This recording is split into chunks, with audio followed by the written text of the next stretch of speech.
বন্ধুসকল আজিৰ ভিডিঅ'ত আমি আলোচনা কৰিম যে আপোনাৰ ই শ্ৰম কাৰ্ডখন ৰিজেক্টেড হ'ল নে একচেপ্ট হ'ল আপুনি কেনেকৈ গম পাব আপোনাৰ মোবাইল বা কম্পিউটাৰৰ জৰিয়তে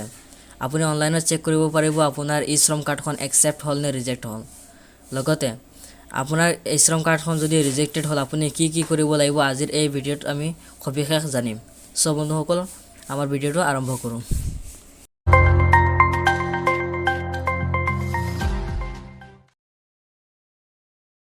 আপোনাৰ কম্পিউটাৰ বা মোবাইলৰ জৰিয়তে আপুনি কেনেকৈ ই শ্ৰমিক কাৰ্ডখনক KYC কৰিব পোনপ্ৰথমে আপুনি কি কৰিব লাগিব আপোনাৰ কম্পিউটাৰ বা মোবাইলৰ যিকোনো এটা ৱেব ব্ৰাউজাৰত গৈ তাত আপুনি সাৰ্চ বক্সত আপুনি ইয়াতে টাইপ কৰি দিব ই শ্ৰম কাৰ্ড বুলি আপুনি ইয়াতে সাৰ্চ কৰিব ই শ্ৰমিক ৰেজিষ্ট্ৰেশ্যন পৰ্টেলটো আপুনি ক্লিক কৰি ল'ব ক্লিক কৰি দিয়াৰ পিছত আপোনাৰ পোনপ্ৰথমে যোনটো ৱেবছাইট আহিব এই ৱেবছাইটত আপুনি ক্লিক কৰিব ইয়াতে ই শ্ৰম হোম বুলি দিয়া আছে ইয়াতে ক্লিক কৰিব ক্লিক কৰি দিয়াৰ পিছত আপোনাৰ পেজটো খোল খোৱাৰ পিছত আপোনাৰ ইয়াত আছে ৰেজিষ্টাৰ ই শ্ৰম কাৰ্ড আপোনাৰ ৰাইট সাইডত দিয়া আছে ৰেজিষ্টাৰ ই শ্ৰম কাৰ্ড যোনখন এই ৱেবটোত আপুনি ক্লিক কৰিব লাগিব তাত আপুনি আপডেটো কৰিব পাৰিব আৰু ইয়াতে আপুনি KYC কৰিব লাগিব তো বন্ধুসকল ইয়াত দিয়া আছে সেলফ ৰেজিষ্ট্ৰেশ্যন আপুনি যদি নতুনকৈ বনাব বিচাৰে আপুনি ইয়াতে কৰিব পাৰিব বা CSC জৰিয়তে কৰিব পাৰিব আৰু যদি অলৰেডি বনাই লৈছে তেতিয়াহ'লে আপোনাৰ বাও সাইডত দিয়া আছে আপোনাৰ অপচনটো এই ইয়াতে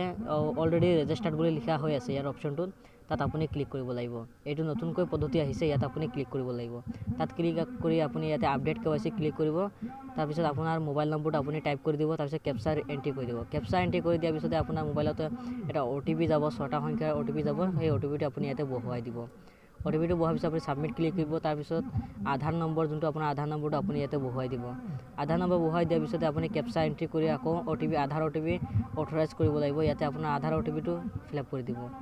আধাৰ OTP অহাৰ পিছত সাবমিট ভ্যালিড কৰি দিব ভ্যালিড কৰি দিয়াৰ পিছত আপোনাৰ যোনটো সম্পূৰ্ণ ডিটেইলছ আছে সেইটো শ্ব' হৈ যাব শ্ব' হোৱাৰ পিছতে আপুনি আপোনাৰ যিখিনি ডিটেইলছ আছে পাৰ্সোনাল ইনফৰমেশ্যন এখিনি আকৌ চাই ল'ব পাৰিব আপুনি ইয়াত কিবা আপোনাৰ ভুল থাকিলে আপুনি কাৰেকশ্যন কৰিব পাৰিব তাৰপিছত আপগ্ৰেড কৰিব লাগিব ইয়াতে আপডেট KYC তাৰপিছত আপুনি ইয়াতে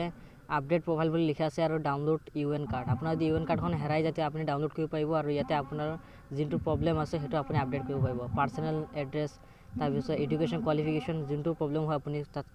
কৰিব পাৰিব তাৰপিছত আপুনি ইয়াতে প্ৰিভিউ অপশ্যনত ক্লিক কৰি আপোনাৰ গোটেইখিনি ডিটেইলছ পাই যাব তাত আপোনাৰ নমিনি ডিটেইলছ বা আপোনাৰ একাউণ্ট নম্বৰ যদি বেলেগৰ দিয়া হৈছে আপুনি শুধৰণি কৰিব বিচাৰে সেইটো আপুনি ইয়াতে পাই যাব তো বন্ধুসকল যদি আপোনাৰ সকলো অ'কে থাকে তেতিয়াহ'লে আপুনি ভালদৰে এবাৰ চাই ল'ব চাই লোৱাৰ পিছতে আপুনি ইয়াতে প্ৰিণ্ট অপশ্যন আছে প্ৰিণ্টত ক্লিক কৰি পেলাই আপুনি প্ৰিণ্ট কৰিব পাৰে বা ইয়াতে আপুনি PDF বনাই ল'ব পাৰে গতিকে আপুনি যদি মোবাইলত কৰে তেতিয়াহ'লে আপুনি PDF কৰি ল'ব তাৰপিছত প্ৰিণ্ট আউট কৰি ল'ব আৰু যদি কম্পিউটাৰ কৰিছে আপুনি প্ৰিণ্ট কৰি ল'ব পাৰে যদি আপোনাৰ সকলো ঠিকে আছে বা আপুনি শুধৰণি কৰি লোৱাৰ পিছত আপুনি ইয়াতে বেক কৰিব পাৰে বেক কৰি আপুনি ডাউনলোড UN কাৰ্ড দিয়া আছে তাতে আপুনি ডাউনলোড কৰিব পাৰিব বা আপোনাৰ যিখিনি ডিটেইলছ কাৰেকশ্যন কৰিছে গোটেইখিনি আপোনাৰ ইয়াতে শ্ব' হৈ যাব আৰু ইয়াতে ডাউনলোড অপশ্যনত ক্লিক কৰি আপুনি PDF ফাইলটো আপুনি ডাউনলোড কৰিব পাৰিব ডাউনলোড কৰি আপুনি স্মাৰ্ট কাৰ্ডত ৰূপান্তৰিত কৰিব পাৰিব বা আপুনি লেমিনেশ্যন কপি হওক যি হওক আপুনি কৰিব পাৰিব তো বন্ধুসকল আজি ভিডিঅ'